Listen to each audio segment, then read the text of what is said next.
Ladies and gentlemen, you're welcome to our first breakout session for the second day of the ICR4WEE Conference. And this breakout session titled Engendering the Process, Gender and Social Norms in Policymaking, How to Accelerate Women's Economic Empowerment, focuses on a few very important points. Going over the consideration of raising awareness on the importance of addressing gender and social norms in economic policy making is a major priority for this conversation. One of the other priorities are providing participants, which is you and of course those of you joining us online, with insights on different innovative solutions and tools to promote women's economic empowerment and create an enabling environment. Now, on the stage, my participants or my conversationalists will share good practices. And of course, those of you in the audience eventually, hopefully, will have a little bit of time to have one or two interventions from your experiences. Last but not the least, we want to leave this conversation by providing some key recommendations on how, collectively or individually, we could make economic policy reforms more sustainable to, of course, accelerate women's economic empowerment. The conversation will have 3 contributors. I will bring them up on stage now, at which point we will have about 45 minutes to engage. Sorry, 4 of us. There will be 4 plus myself 5. Thanks so much, Leo. And at which point, after the 45th minute, we move into contributions or questions and answers. And I would like to have as much of you or as many of you making your contributions. However, time constraints may not allow us to have, kind of like a full contribution. Nonetheless, we'll do the best we can.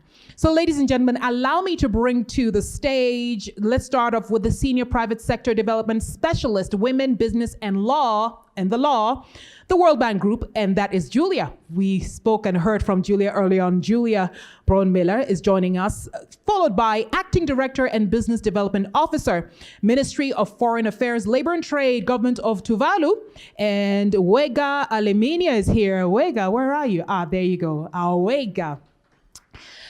By all means, please feel free. I guess, Julia, you can sit right next to me, but of course it's free seating.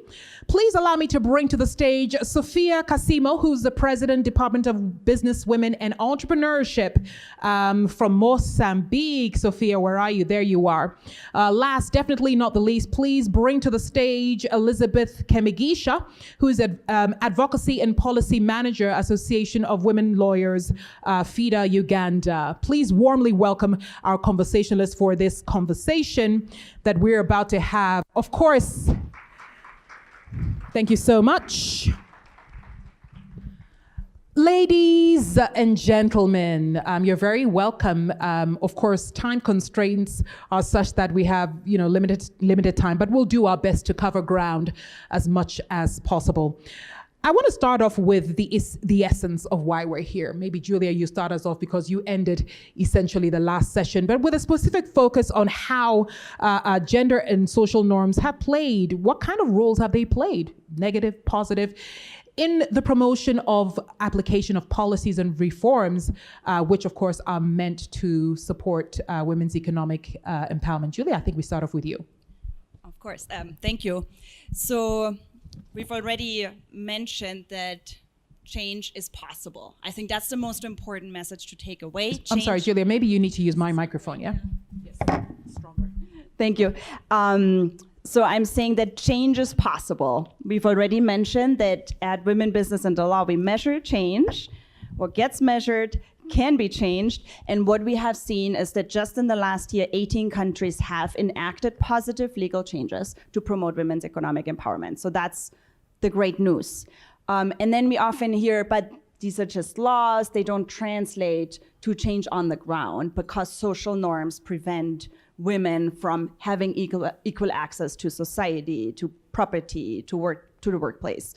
And so I think one important, positive message to keep in mind and is that laws and social norms interact. Laws tell us, what is acceptable behavior, what is what is behavior that people should aspire to in a certain country, in a certain society. So yes, the law does matter, and that's something that we're looking into more and more. How does legal change relate to social norms change? And I think we don't want to start being critical. We want to start with this: yes, the law is the first thing that needs to change, and then hopefully we see social norms change over time. And so just last year, when countries across sub-Saharan Africa, from Equatorial Guinea and Lesotho and Rwanda, Sierra Leone, Togo, Uganda, if they enact a change on women's labor laws, we will hopefully also really see social norms changing after. But of course, it also requires that these laws are implemented. We talked about this already at length, so I don't want to go again into details, but enact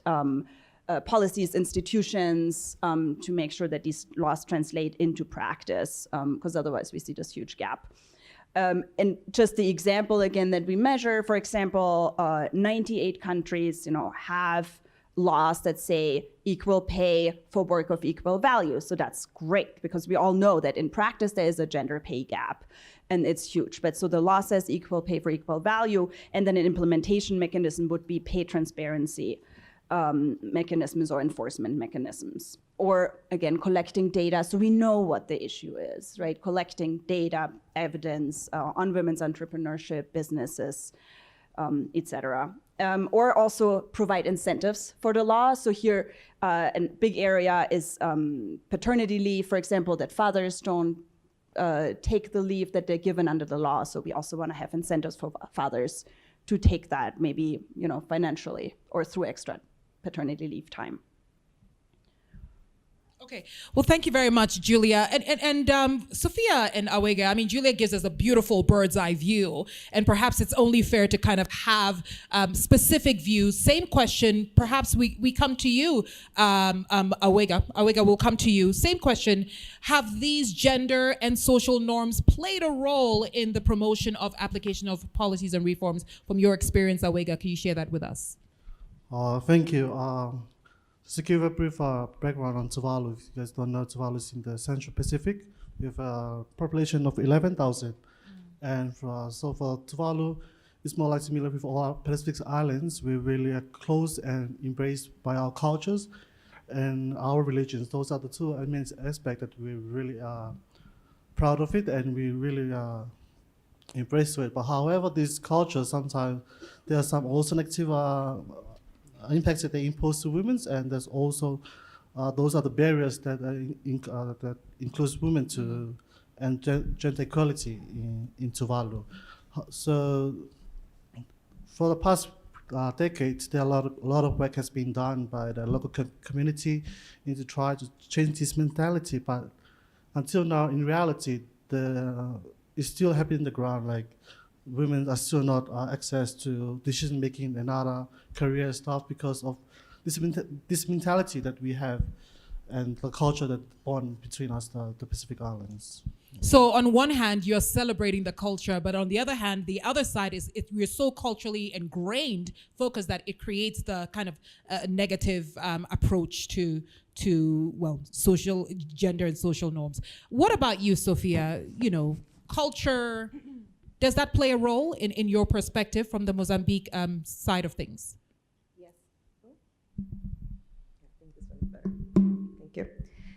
I think culture plays a big role on it, but I think we need to take a step back and understand culture, how does it fit in the power dynamics or in the power systems. So if we take a step back and we look at our history as Africans, and particularly in Mozambique, we are a very big country, and the south, the center, and the north are completely different. So in terms culturally, we are very diverse. But prior to colonization, women were actually pretty much equal to men because we were present in all the boards of management, all the boards of counseling, etc. So after colonization, there was a change in the power dynamics in the tribes or the ethnicities that we had in our country. And now we are reconfiguring that because there is a social clash then in terms of how we used to do things and how, because we have laws and etc. and we need to enforce them, so how can they actually live together, and how can we enforce these laws to make sure that we are not clashing again with culture or social norms. So that has been very important. And maybe one example that I can give is we after independence, we had what we called community boards, where every single issue that you have, for instance, domestic violence, like small robberies, etc., there was a council in the villages that were with both government, justice system, and then what we would call like the culture system. And this is how things were managed. But after a while, we took it out. And now we were just using the justice system. And what we see is now when we want to enforce all of these new laws about maternity leave, paternity leave, etc., we don't go deep down because we are not assessing the systems. So we are not translating to what the people actually are used to how people are used to listen and live together.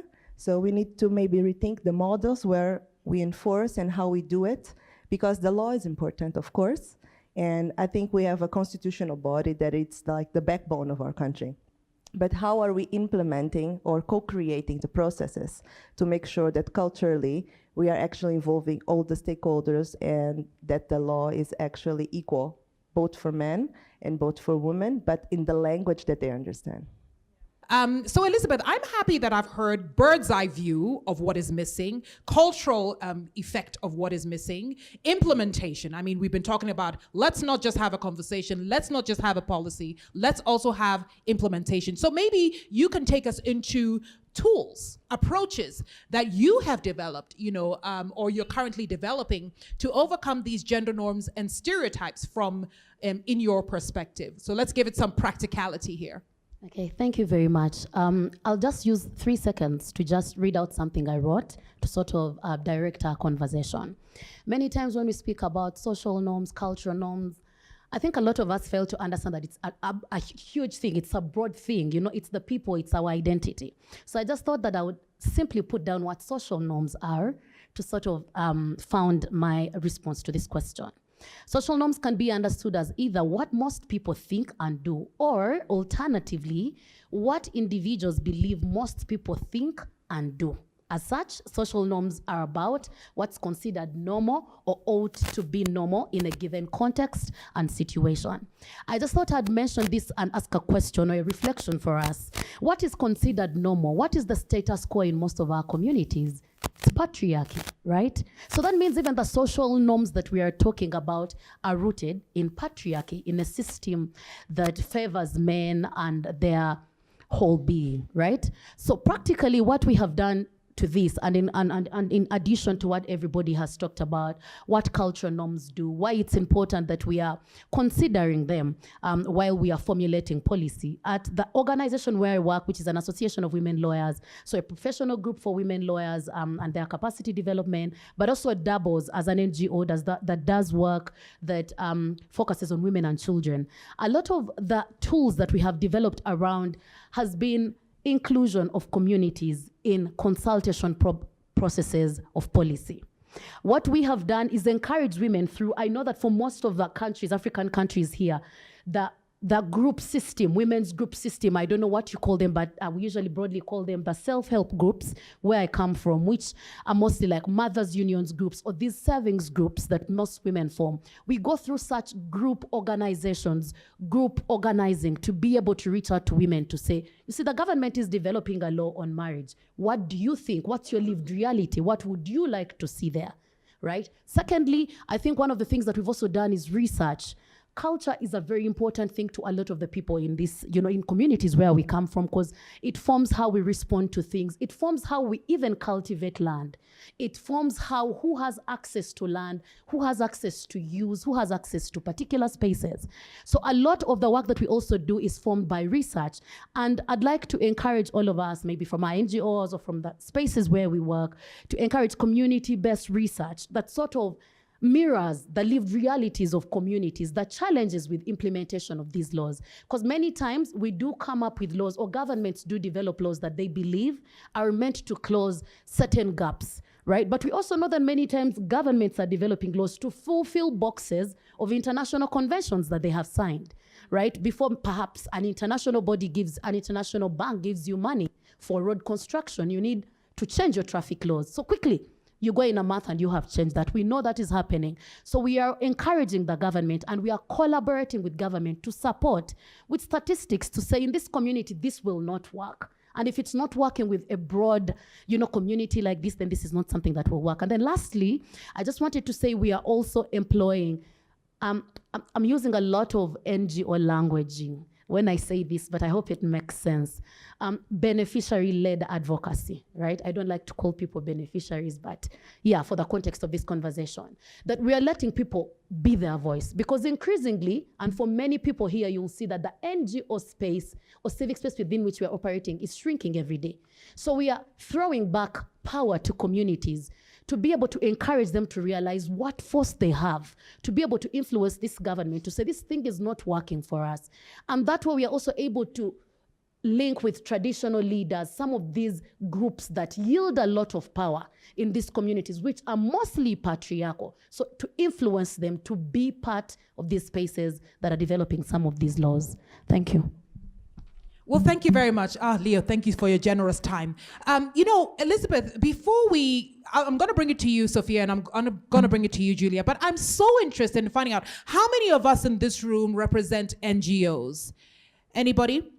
And kindly, if I could get a microphone to any one of them, my question is, have you perhaps tried to implement something akin or close to what Elizabeth is talking about? And can you share where you found a gap? Because I believe that the framework that you've created is spectacular, except sometimes we also forget that there are hurdles like literacy, and even considering the concept of personal agency, that a lot of women will belong to these organizations or these groups, but they'll also be really held back by the patriarchy in their own communities. So they can be head of that organization and still go back and play the traditional roles of women. Anybody want to share their personal experience when it comes to implementing anything like this in your NGO? Do you have an experience, madam? Anybody at all? Anybody from the NGO sector? Not yet? That's fine. Well, at least you're writing down the question. Huh? Okay, cool. So then let's bring it to you, Sophia, while we give them an opportunity to probably consider. Sophia, can you go back to talk about, some of these resources, etc., that you have either developed successfully, and also tell us about the ones that you developed successfully but executed poorly, if there's any. Yes. So or best case studies. Okay, I'll leave that for last. So firstly, maybe the tools that we have developed in Mozambique. So as the president of the Federation of Women in Business and serving at the National Confederation of Private Sector, the first thing that we did when in 2017 we were elected is to establish and negotiate with the Private Sector National Confederation that we wanted a seat at the table. And we had to have that. So it was very important to go to them and negotiate this.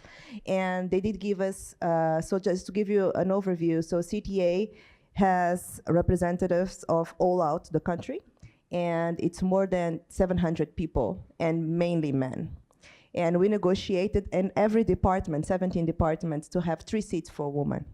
And out of the 17, we wanted 5 for us females to be the presidents. And they were able to give it to us. And what was fantastic, it was not a hard negotiation. This was something that actually they were looking after, because we have something in Mozambique called the Private Sector Working Group. So this was also a pressuring point in order to have more diversity and more inclusion in all of these boards. So it was not just an action of us wanting to come to the table, but the pressing points that come from civil society, it's very important as well. So, but to give you an example of how this worked and what maybe worked poorly. Even though we were given these seats, and my colleagues or my peers as women, we did not fill all of the seats. And this is where we need to put our words on where we walk. So if we earn something, we need to actually be accountable for what we're doing. And this is where maybe as a federation we failed a little bit, but on the second mandate we were actually able to push for more seats. And then we were actually more actively involved. But Sophia, sorry, before yes. you continue, I'm eager to find out, did you ever find a reason you couldn't fill those seats? I was coming to that. All right, so go ahead. That given said, we are businesswomen, and we are businesswomen from micro, from small, from medium-sized, and some from big-sized businesses. We do this pro bono. Every work that we do for private sector confederation or even for our federation, nobody pays us. So we are taking our time out of our businesses, and we are taking money sometimes from our business to make sure that we are able to be at these seats. So this is the difference when we are talking about the public-private dialogue that we have as an institution in Mozambique. The government is obliged to work with us and negotiate with us any sort of legislation or revision of laws that they want to put in place. But all of this time from public sector is being paid, but for us, it's pro bono. So when we want to make sure that women participate in bodies like CTA, which is the main acting part on all of the reforms, they're taking out of their time. So how are you going to oblige a woman that needs to manage her business, particularly if you are a small business that takes 100% of your time to make sure that you succeed, and you are asking her to be giving for freer time on another place. So this was what we were revising on our second mandate, and making sure that maybe we negotiate with other entities so that we have some sort of support for women who are participating there, or we who are in levels of success in terms of businesses, how can we actually support them in the sense that maybe give some sort of finance incentive or etc. for them to be there. But this is not sustainable on the long term. This is what we were doing now because we wanted to secure the places at CTA and make sure that they were not going to take it out of us and give them back to men. So another thing that it's important to mention here, it's throughout, for instance, my trajectory in terms of CTA, which was when I entered that, I was the first female president and only 2 vice presidents, and we were able to put more presidents there and more vice presidents as females. I also had male colleagues that became my peers. And this is very important as well. For us to earn the seats and for us to build our own table, we need to have men on our side as well. And I was very fortunate to have 3 male partners inside CTA that allowed me to participate in important forums. They brought me to the table when we were discussing important laws like the commercial law, like the labor law, etc., just to give me an induction on what was the process and how do you build your way inside it.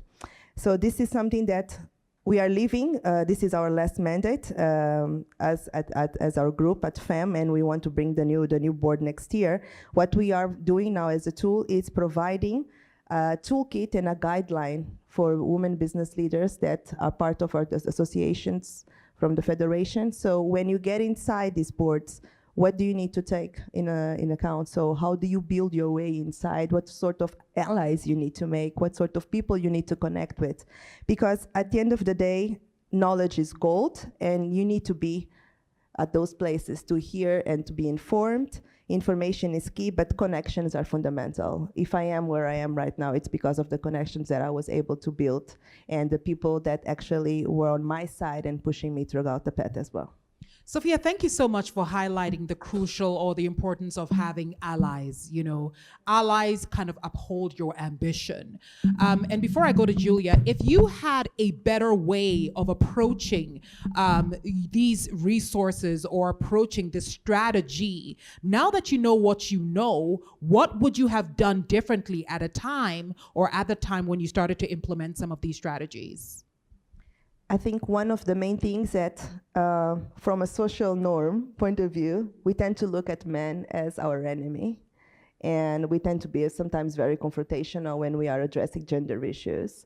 And what I've learned is that many times they want to be on board with us. They just don't know better. So they just don't know how to actually help us because they want to be an ally. And once you do the conversation in another way, and once when you start to have meaningful conversations where you state your point of view from a woman, for instance, I'll give you an example as the commercial law. They didn't understand why it was so important for me to have quotas for women in terms of public procurement, etc. Because from their stand of view, it's like if you are a good MSME, you're going to have access to it. And when I brought numbers, and this is where I actually agree with Julia that data is very important. When you show that women are not having access to this, then they're like, oh no, then you are right about it. We need to do rethink. Even though then the public sector or government didn't acknowledge what we wanted, but I had my male peers understanding and putting this as a reform, and we were starting to discuss it. So many times it's how we start the conversations, and we need to have meaningful conversations, but on the same page, and understanding that that other person sometimes is just a matter of information, that they don't have access to the proper information, and you need to educate them as well. Okay, thank you. Julia, I would love your take on some of your resources, strategies or frameworks that you've built that kind of then tilt the gender stereotype, hopefully throw it out the window. What would your story be? So it was working a moment ago. Yes. Okay. Yeah, let me talk a little bit more also on this interplay between legal norms and social norms and how we have seen change. Because we have this data over 50 years, 190 countries, how they enacted legal reforms to promote women's economic empowerment. And then we picked a couple of countries, a couple of reforms that we found particularly interesting and looked like what made them successful. How did it happen? How work? And you already showed a great example about the procurement law. And so we have 5 success factors. I'm going to list 5, just adding on to yours. That we've identified by looking at countries between, India, Ethiopia, Togo, Democratic Republic of Congo. And so the first one is NGOs. So exactly what you said before, persistent activism. Often it's 20 years that women's groups already know what needs to change until finally they reach the decision makers. And so that's the second thing is coalitions between civil society and the political decision makers. And also international organizations like the World Bank or ICR and others. And here it's exactly what Sophia was saying. What's important is to find the right gender champions, so male parliamentarians, for example, and convince them how to, bring this issue to the forefront. And that can often be done by using evidence data, exactly like Sophia was saying. And then fifth, the role of international organizations, conventions, and it may be a check mark exercise, like you were saying, but it still has an impact. And that's where I want to give an example from that kind of research we did into Democratic Republic of Congo. Until 2014 in the DRC, a woman under the law was not allowed to sign a contract, register a business without her husband's permission, wasn't able to get a job without her husband's permission. And that's something that came to the attention of the World Bank and other actors, because women's groups had been talking about this for 20 years. And that a woman can't open a business without bringing the permission from her husband to register this business. And of course, that is an additional step that, where often if your husband didn't want you to work, then you couldn't work as a woman. And so they started having workshops together with the parliament, with the government, and showing data why this mattered economically. And then of course you get this argument about social norms. No, we can't change this, it's our culture, we can't change this. And then you're like, well, A, this is the civil code that came from the Belgians. It's not, yours. B, look at your neighboring countries. Togo has reformed it, Benin has reformed it, they're still doing pretty well. So, and then in 2016, they changed the family code and removed these restrictions. And when we did our research, we worked with a legal clinic in the country, and they showed us this, told us this story, how a husband and wife came to the legal clinic asking for legal advice because the wife said, hey, I want to have a job. And the husband said, no, the law tells me I can prevent you from working. I don't want you to work. You have to take care of the house and the children. And then the legal clinic said, well, actually, this is no longer the case. The law has changed. Your wife can work if she would like to, and also maybe it's, positive if she has an additional income. So they went back home. 2 weeks later, they came back to the clinic, and the husband said, you know what? She found a job. She's making money. She loves it. She's happy. And we stopped fighting about it. So it's actually really good for our relationship and our family. There's so many different dynamics to this, and sometimes I feel that although we're speaking the same language from a women's empowerment perspective, the geographical location of our various countries influences how we approach the same problem. Awega, I don't have you down for this question, but I would like to hear your Tuvalu story as well. I mean, Elizabeth has talked about the women's groups. Sophia has also talked about almost intentionally setting aside room for women. From your perspective and in your experience, what has Tuvalu had to do to ensure this, so that, to ensure that we is not just a box that is ticked, but that from the grassroots, from the foundation of communities, that it's something that has been implemented accurately? Thank you. As I mentioned earlier, like the challenges that we have,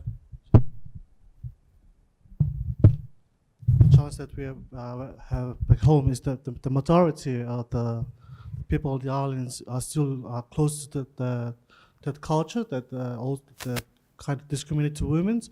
For example, women are not allowed to access land. So in order for them to engage in business and want to start up a business, when they approach their fathers for a piece of land to start up the business, they've been told to approach their husband or find partners that have lands and those kind of, because the land are passed on through men. So during those challenges, we face a lot, but we have no actual data or information. We should hear from stories from our community, but we hardly had engagement consultation with our community to hear what's the real story happening on the ground. And that's when we approached the ICR facility for the assistant. So we went the process of reviewing all our legislation to improve our investment climate in Tuvalu. And we were in the process, and the women were request if it is a possibility to conduct a gender-based study to consider their decisions, their voice. And that's when we approached the ICR, and so they conduct that work for us, and for that report that they provided, we submit to our senior staff and cabinet, and they see that there are gaps there in Tuvalu's. And so we informed them that we need support from the cabinet and all the administration, the local community, the chief council, to all support these recommendations that have been suggested by the ICR through the consultation that has been done in order to do all the reforms that we are now planning to implementing. Right? So essentially you needed the data, and without the data you did not have audience. Yeah. Just as I mentioned, yesterday we had a conversation with my Julia friends here, and we were surprised that only Tuvalu that not have any data on the women business and the laws, and that I told it that that's one of the issues back home, as we want to start reforms, but we don't know where actually to start.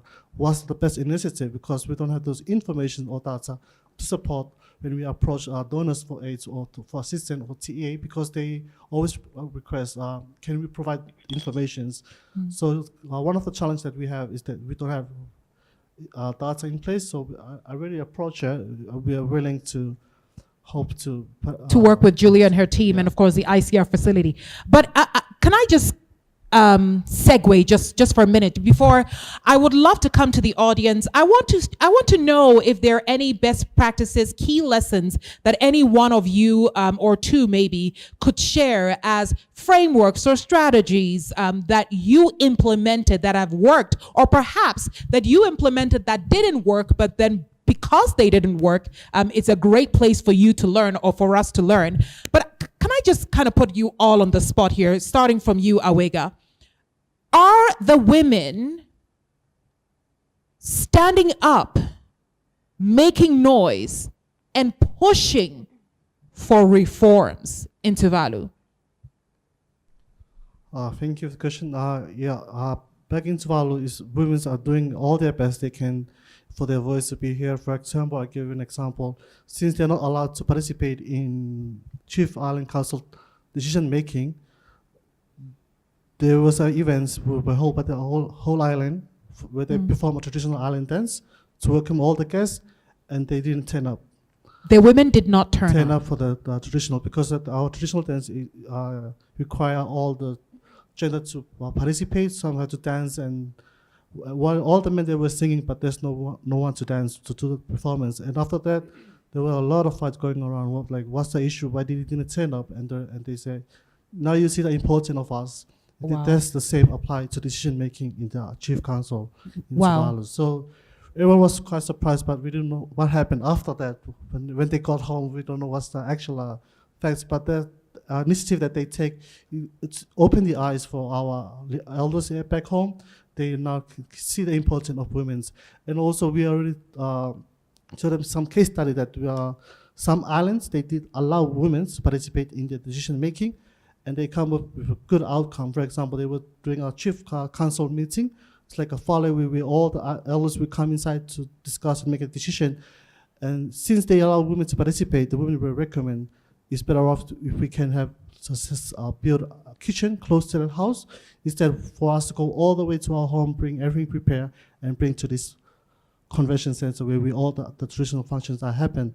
So after all, they accept and they did manage to provide that that kitchen in that hall, and from there people are starting to understand that sometimes the ideas that the men have, some the ideas the men don't have are the women have those perfect ideas, which also that encourage the other community that women are also important to participate in decision making because it can make things work from both sides. Elizabeth, again, not in the line of questions, but perhaps one major thing, one major, I don't want to use the word uprising, but perhaps just for the purpose of this conversation, that has happened, that has just suddenly got everybody to listen and pay attention. I think I'll just share two, but within the time I think you've allocated me, because they both speak to the front end, if I dare say, and then the back end. The back end, quote unquote, to where the women are organizing in their communities, in collaboration with government systems at the local government level, in collaboration with community-based organizations, NGOs like ourselves, feminists organizing groups, and etc. There's a lot of work that's happening at the back end, and I just wanted to give an example that did work very well.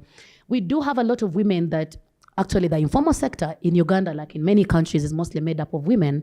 And my institution does work with women that work in markets, right? And for the longest time, a market that's called Nakawa Market did not have washrooms, right? Most of the women in the markets, a lot of the things they sell are also gendered, if I could say.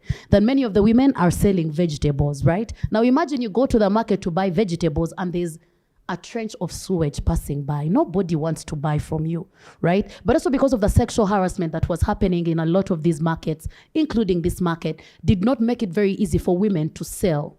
So now when it hit their pockets, it became important that we address the issue of sewage that was going through the market.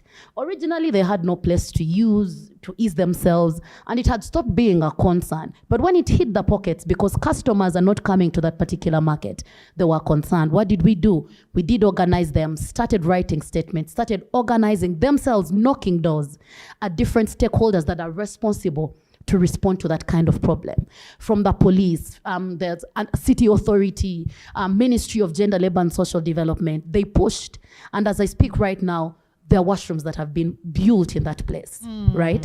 And I can't say this was work of FIDA. Yes, we did support to say this, write the letter like this. Who do you need to speak to? This is the number. Make the call yourselves. Where do you need to convene today? At the mayor's office. And there'll be 10 of them at the mayor's office seeking for audience from him. And I feel like for me, that is action at the back end. At the front end that I spoke about, I want to speak about strategic interest litigation or public interest litigation. Now, which speaks to the front end, like work that NGOs like ourselves are doing, lawyers, other women rights activists in this space, and etc. And other development professionals really interested in how law can be used to protect rights of people. In 2015, FIDA was part of initiatives with other civil society organizations to push back on return of bride price, which was being practiced until 2015 in Uganda, right? In some of the cultures back home. Right now, while there were many cultures that were pushing back, that after I marry you and you're not doing the work, after I go to the hospital to buy medicine and it's not working, I should be able to return and get others. So if I go to the market to buy a cup and it's not serving purpose, I should return it. So wait, hang on a second. Before you continue this very interesting story, Yeah. Somebody marries me, I'm not performing, he returns my bride price. You don't even need to, as long as there's a breakdown of that marriage, you return the woman. Do you return the woman and the price? And the bride price. Oh, I have to beg my husband for all the wrong things that I have done. Otherwise, he'll be returning that price. No, but seriously, it was a thing. It was a thing that women now got stuck in marriages, in relationships that were not working, because you are afraid of not having the cows to take back to the man's family until 2015. And 2015 is just the other day, right? So there's a lot of work that was engaged in that, but I know that also putting judiciary on the spot, because judiciary is part of government. It's part of the structures, that run a state. So we challenged the judiciary to make a stand on return of bride price, because it's dehumanizing, right? But also it encourages a lot of domestic violence for a lot of women that keep in relationships and men that keep in these relationships and they're not working. So through a court judgment, that particular cultural practice in particular societies was done away with. And currently in Uganda, you can sue if your husband, wife says return the bride price that was given. They did do away with dowry, the marriage gifts, right? Because those are strong parts of our culture, celebration of our culture, which our constitution back home does provide for in Article 26. But I also know in most of your constitutions, there's a provision for enjoyment of positive cultures, right? And because culture influence, it's not just, sometimes we look at culture as just a group of people seated there and agreeing, let's dig like this. But it has an impact on sustainable development, on issues like GBV. So I think for me, those are the two examples that I could speak about that speak about the back end and front end. These are the areas that I'm so interested in. And if I don't control myself, we'll go into a lot of storytelling. And Leo looking at me over there will say, Anita, you've gone off topic. So let's bring it back home for a minute. I would love to bring this to the floor so that we don't lose out on kind of like the general feeling of this topic. Do we have any experiences, any stories that can be shared from your various territories or from your various organizations? Before yes. Princess, I want to hear from you. And Princess Sinclair, and I wrote down your name because I really wanted you on this panel. And Anita, there's only 5 chairs unless you bring your chair from Ghana. So Princess, tell us your story. Go ahead, please. Wonderful. So colleagues, the situation in Jamaica is that we have challenges within our society through the stereotyping and the concept of what... Princess, I'm sorry, I haven't done you justice. Tell us very quickly who you are and what organization you represent so we can put this into perspective. Okay, I am Princess Sinclair, and I work with the Jamaica Customs Agency. The Jamaica Customs Agency, I would have mentioned in the session yesterday, is predominantly female. So we have 64% of our staff actually being female, which is unique. Most customs you will find a 40% and lower percentage of female presence. So, for example, in Jamaica, we do everything. We do the port management, we do cargo clearance, we do scanning, we do the trade facilitation, we do the processing in the airport, etc. So, for some situations, we are asked to come into businesses to do the breakdown of their containers on their location, and that is what we call a site operation. So your goods come in, it leaves from the wharf, it goes to your place of business, and then we come there and we do the assessment on site. So there are instances when we send our female officers to the location to do that, and they're saying, no, we don't want females, we want the men to come. And I'm saying, well, if you are going to wait on the men to come, you may never have your thing done until maybe 2 or 3 weeks later, because we have more women than men working here. And they're, but it's mechanical parts. What do women know about cars? So there are challenges like those. So in the country, as it is now, we are doing sensitization at a community level, and we have taken it even down to the elementary level in the early childhood institutions that we're trying to teach about what is gender, what are cultural norms, and to remove the stereotyping to say that boys must be this and girls must be this. So we're trying to challenge it as a country in that manner. Princess, thank you so much. So have you recently had an incident when, a woman was turned away because she's female? Oh, it happens now and again. It really? Happens. And what is the immediate reaction of these women officers? We stand to say that all our officers are competent, all our officers are certified, and they know their job and they stand by their job. And if you will not allow them to do their job, then you'll have to wait. So in the interest of your trade facilitation and for you to get your business done, you best allow the sisters to do what they can do.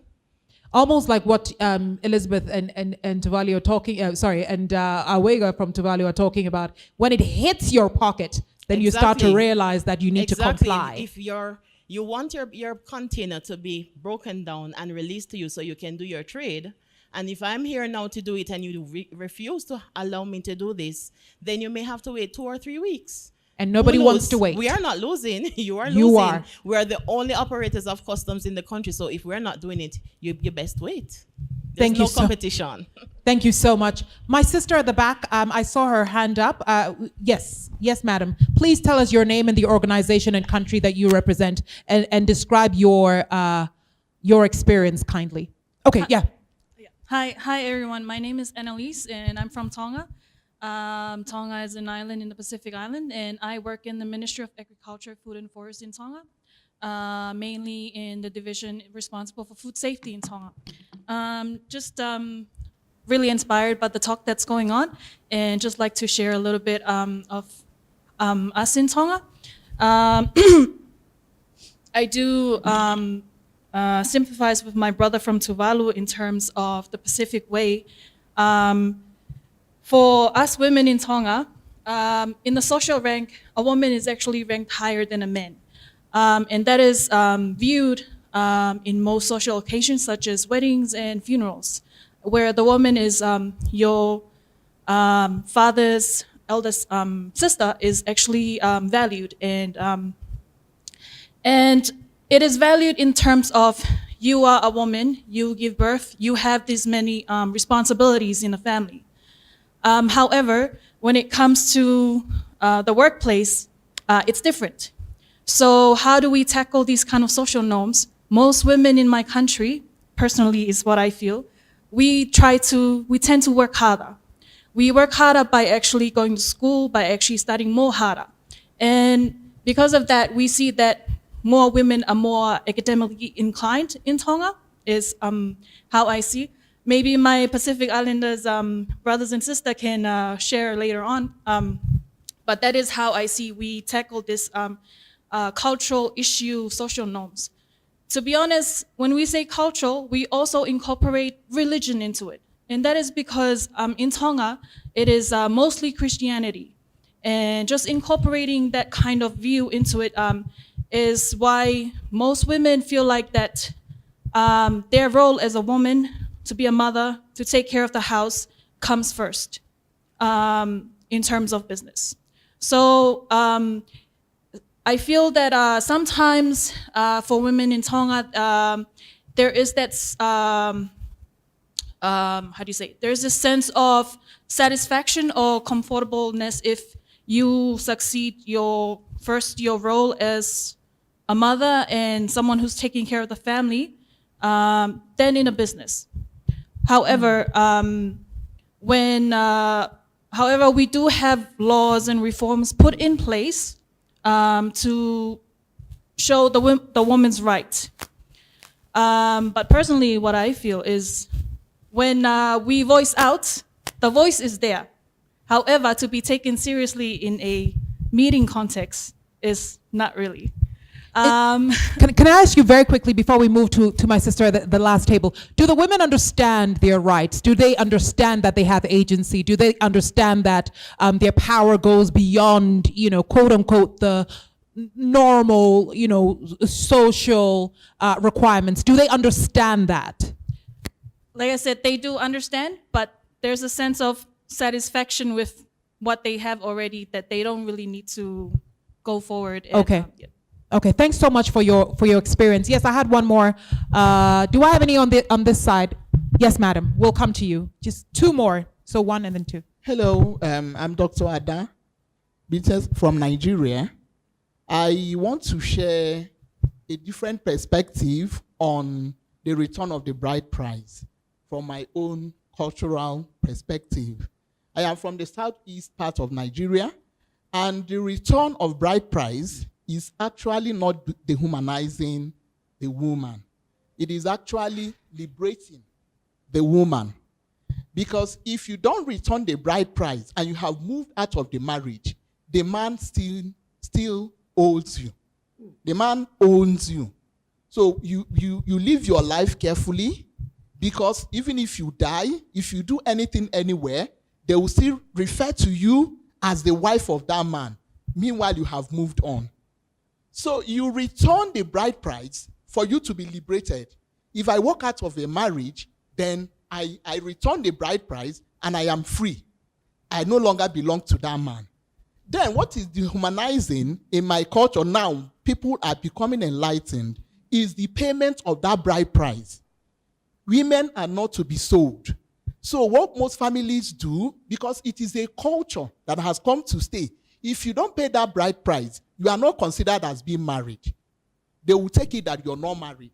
And so what people do is, when the husband comes and brings the bride price, the family will just take probably a penny, maybe one Rwandan francs, just to show that, oh,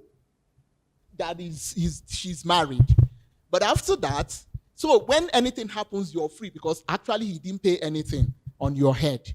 Okay, so my dear sister, before we move quickly to my last sister over here, what then happens to women, particularly in marginalized communities, where perhaps this knowledge that you're sharing has not really seeped down? Because I remember also Elizabeth talking about the fact that, honestly, when it comes down to it as well, a woman feels that if she doesn't have the money to, if she doesn't have the money to return, then she still belongs to this man. Very quickly before we move. So it still boils down to what I said, that most families, it may not be the woman paying. The family knows that it is their responsibility, because they collected the money in the first instance. So they don't return the gift, every other thing that is associated to marrying the lady, only that money. Okay. And so generally, most families now are no longer, requesting a higher amount of money for that dowry. Okay. Okay. I hope we haven't segued too much from the conversation, but I had one more sister up here. So what, for you, and then we're done. Then we come back for the last round of questions. Yes, madam. Ok. Allô? Allô. Merci pour la parole donnée. Je suis Edvira Malié-Dufokam. Je viens du ministère de l'économie du Cameroun. Alors, ma sœur, un peu plus lentement, parce qu'il faut chercher le truc de traduction un peu plus lentement. Okay. Are you ready? Those of you who decided not to learn French in school. Voilà, allons-y, ma sœur. Ok, merci à tous.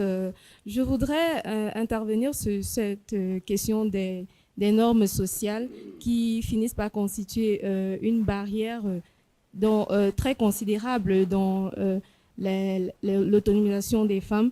C'est que la culture, par exemple, chez nous au Cameroun, il y a une réalité qui n'est pas propre au Cameroun d'ailleurs, c'est dans plusieurs cultures africaines. La femme, depuis l'éducation, on considère que la bonne femme, la femme bien éduquée, c'est celle-là qui ne parle pas en public, qui ne lève pas la voix. Alors, les femmes, elles grandissent avec cette éducation-là, elles grandissent avec ça, un état d'esprit, et ça se répercute à un moment donné, même dans le milieu professionnel. Parce qu'on se rend compte qu'elles ont du mal, parfois, à prendre la parole dans les réunions pour exprimer leur point de vue très librement, au même titre que les hommes. Et à la longue, elles deviennent moins impliquées aussi, puisque quand on se rend compte peut-être que quand elles viennent dans les réunions, on a observé ça parfois dans les réunions, si le modérateur ne passe pas la parole aux dames pour dire est-ce que les dames ont quelque chose à dire, parfois elles ont à dire, mais elles restent tranquilles parce que déjà dans l'éducation, on leur a appris que la bonne femme est celle-là qui parle, qui lorsqu'elle a quelque chose à dire, elle attend le soir, lorsqu'ils sont dans un cadre plus restreint avant d'exprimer son point de vue, qui ne prend pas les devants en public. Ça se répercute dans le milieu professionnel et ça constitue des barrières que les femmes elles-mêmes finissent par devenir acteurs de leur propre discrimination sans s'en rendre compte du fait de l'éducation, de la culture. Et à ce moment-là, c'est tellement implicite que les lois, il devient difficile pour les lois de briser ça. Je ne sais pas si je me fais comprendre. C'est très implicite. Inconsciemment, elles finissent par devenir acteurs d'un propre frein à leur autonomisation, à leur meilleure participation, à une participation plus active à l'économie ou bien à la sphère de prise de décision. Du coup, je pense que la loi à elle seule, comment est-ce que, là je m'adresse aux panélistes, comment la loi peut arriver à inverser ces tendances-là? C'est vraiment, c'est profond, c'est plus implicite, c'est caché en fait. D'accord, merci beaucoup. And lastly, my sister, your contribution, your experience. Hello, good afternoon, everyone. My name is Fatmata Jawara Dukure from the Gambia. I would first like to thank the ICR for this opportunity given to the Women in Business Advocacy Group Gambia to be part of this great initiative. I like to share my experience, or I would like to say I'll share the experience that I believe can showcase the strength and potential of women when we are given the right space to practice our advocacy. Because from the Gambia that I am, I'm talking about the NGO that I represent, the Ma Foundation for Women. Last year, we held our local government elections, and through the UNFPA that we partnered with, and of course the Ministry of Gender of Gambia, we were able to conduct an advocacy at the grassroots levels. And then initially we had 9 elected female councillors out of 120 in Gambia. But we, at the Ma Foundation, we use a holistic approach because we have been working with the communities for the longest time, and we come to understand that a lot of advocacy needs to be done, but one cannot do it alone. We use the holistic approach because we have our cultural beliefs and, of course, our religious backgrounds. We did this advocacy by inviting or by consulting the Supreme Islamic Council and the Christian Council. We did the advocacy together with them. We encouraged them to encourage, let's say, the imams and the pastors to preach this in the churches and in the mosque, to know that it's not bad or it's not a taboo that women are given these positions. But what I always tell them is it's never a mistake, because this is something that has been given to us. It's nature. Women have been given this potential by God. So we are always able to do what we do, and we always do it to the best of our ability when we are given the space. So after doing these consultations together with the imams, the local, the traditional leaders, and everyone at the level of the community, we were able to raise the number from 9 to 17, which was a very good one at the level of the Ma Foundation for Women.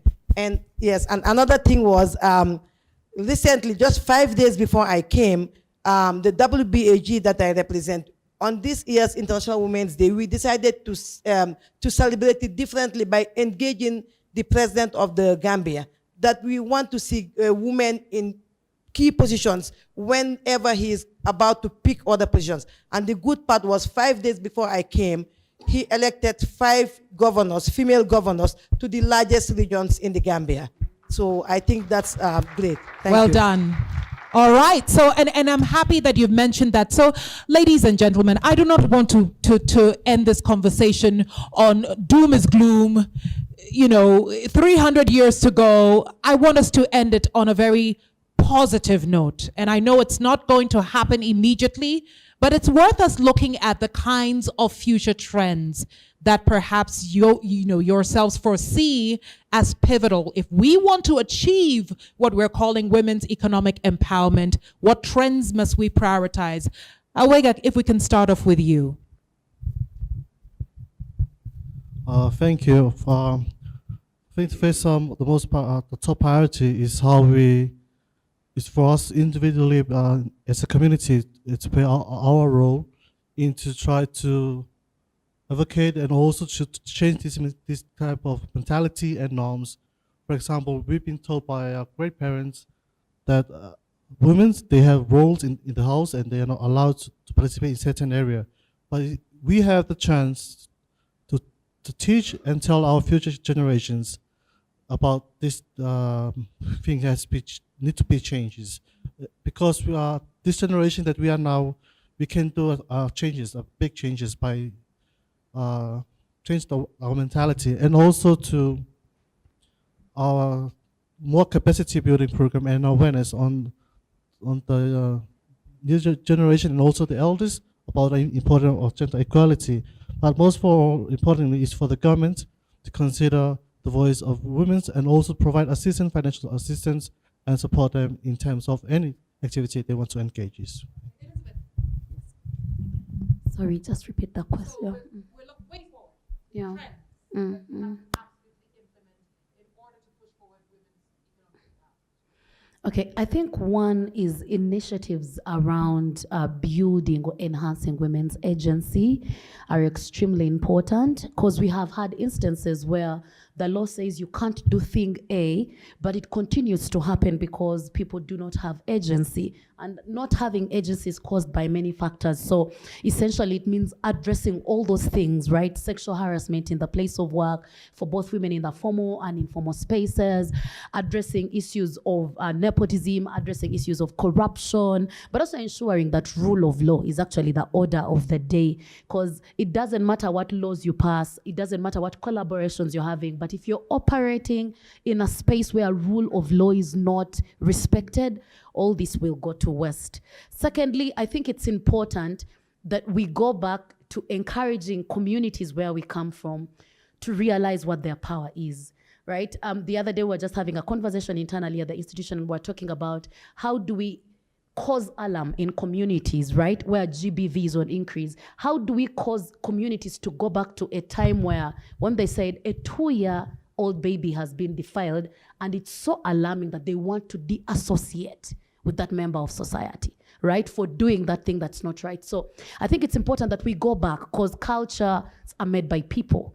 So to go back to encourage communities to know what their power, what their role is in ensuring that women are part of the development structures of the communities. And then thirdly, I think it's important that the government prioritizes investing consistently and deliberately in women economic empowerment initiatives, right? Because I think a lot of time government priorities sometimes are elsewhere, right? Are mostly in civil, political rights are usually prioritized in most of the countries where we come from. So going back to seeing that the government is actually investing in these initiatives that work. But then thirdly is collaborations. I do not think that we can downplay the role that civil society and other community empowerment groups are playing in supporting women to get in these spaces, supporting women to access and use land in a more sustainable manner, to be able to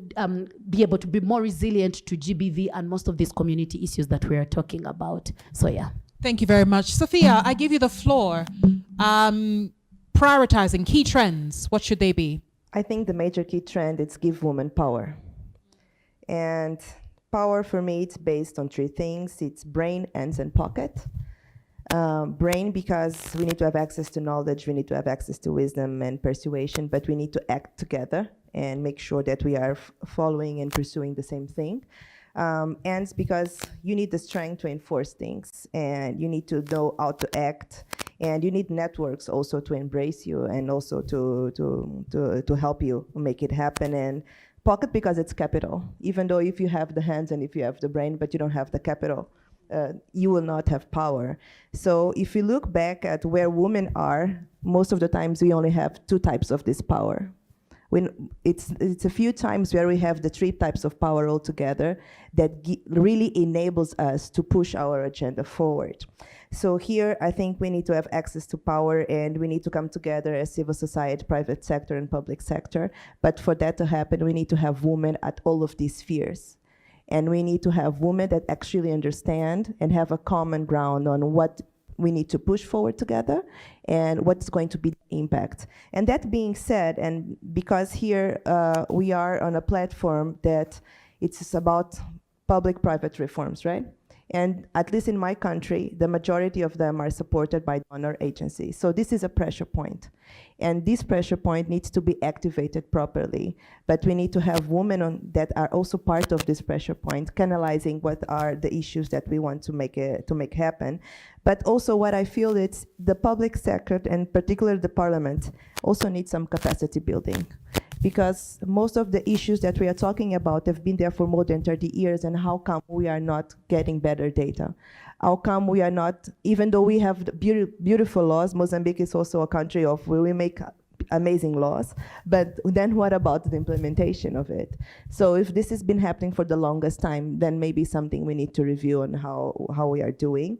And lastly, because at least from my point of view and from where I come in terms of experience, all of these public reforms, we need to have something that put us all on the same page. And that for me would be a public consultation law, where it's stated how it should be done, who should be involved, in what is the timeline for it to happen, and then what are the performance indicators in terms of the implementation. That will put the people who actually sign the laws to make sure that after 1 year, after 3 years, to make sure what happened. So what is the data that we are having? How about the performance of what we stated in that law? Is it happening or not? So if we just have paper and these rules, but we don't have performance indicators associated with them, and all of the sectors involved in terms of the deliverables, then we are just continuing to perpetuate this cycle that we are talking about. Julia, you have the last word. Thank you. So talking about what needs to be done, just echoing what was said, two things. It starts with knowledge.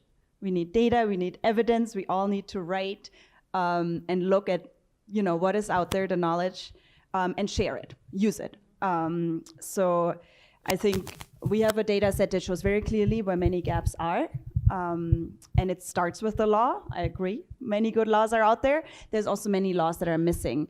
And since you asked me, talk about something positive, I don't want to mention too much the backlash that we're seeing in, some countries, talking about some religious influences that are trying to rule back on freedoms that we're giving to women in family law, for example. But the overall trend is positive, right? That's what we see. Over 54 years, there is a positive trend on giving women more rights, and that starts with the laws. But there is room for improvement, and again, the areas where we see most room for reform is safety, gender-based violence, good laws that are comprehensive, protecting against domestic violence, sexual harassment, child marriage and femicide. And not just the law, but having the right institutions and budgets and providing services to really implement that. That's where we see the gaps. The second area, childcare. Again, we know this is a huge inhibitor of women's economic participation, and that includes engaging men. And that's what I started saying with also, we know so many countries, over half the countries in the world now have laws that provide paternity leave, which is great, showing this incentive men and women should together care for their children. But we know that on average, men have 1 week of leave, women have 14 weeks. So there's a huge difference still in uptake of care. And then men don't take the paternity leave. So again, where policies come in place, financial incentives for men to really share. And that still, I think 30 countries only have such financial incentives or protection from dismissal from the job if a man takes leave. So really thinking about what measures we can enact to really equalize the responsibilities. Thank you very much. And I am going to ask one person from the floor to give us what you perceive as key trends. Anybody at all? Anybody want to take a stab as one key trend that you think should be implemented in order to achieve women's economic empowerment? Anybody at all? I'll give you $1 million if you answer this question. Yes, madam. You know you won't get the money, right? Just joking. But yes, microphone to my sister over there. Your suggestion for one key trend that needs to be implemented. Thank you very much. I view the fact that we need to also start with the boy child so that we can change the trend for the future. Because if we are not going to change them, there will be, we are talking change here, they will still be entrenched in the cultural norms that are actually disturbing the women economic empowerment. The boy child has to know that a girl child can be powerful and they can be at equity. So if we don't address the young ones, actually for the future generations to come, we're still going to have the same problem because they will be entrenched in the cultural norms that exist within our communities. Thank you very much. Thank you so much. And if I can just piggyback on what my sister has just said to wrap this up, also understanding the girl child also needs to understand that she has access to economic empowerment. And that starts with education. If you educate the girls, they also understand the value of agency, so that when their communities and countries are lacking certain policies designed to protect them, they can stand up and ask for these policies. Yes, my brother. You want to take the last word away from me, but no problem at all. It's an open floor. You have 1.5 minutes to do that. Please put the microphone on for him. Otherwise, he'll say I took it away from him. Yes, sir. Yes, Go ahead. it is going to be a short one. Yeah. I see no way you can involve the boys and leave the men behind. Yes. For quite some time, we are having a situation where, in terms of economic empowerment for women and gender equality, the focus is more or less on women. But then it is time we begin to think about bringing the boys into the conversation, bringing the men into the conversation, and as well as actions, so that they can be able to help break what we call traditional stereotype, and become respectful in promoting gender equality. Thank you. Thank you so much. And I like that as well.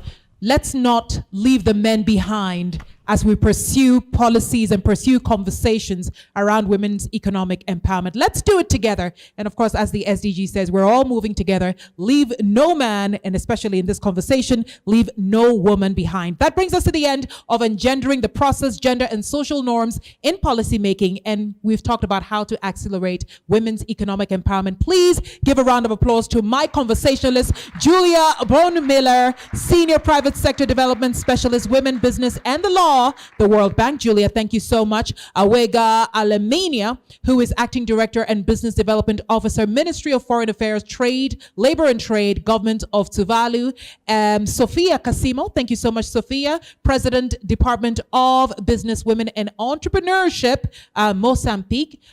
Last, definitely not the least, Elizabeth Kemigisha, Advocacy and Policy Manager, Association of Women Lawyers, VIDA, Uganda. And my name is Anita Erskine. Ladies and gentlemen, thank you so much for your time and your audience.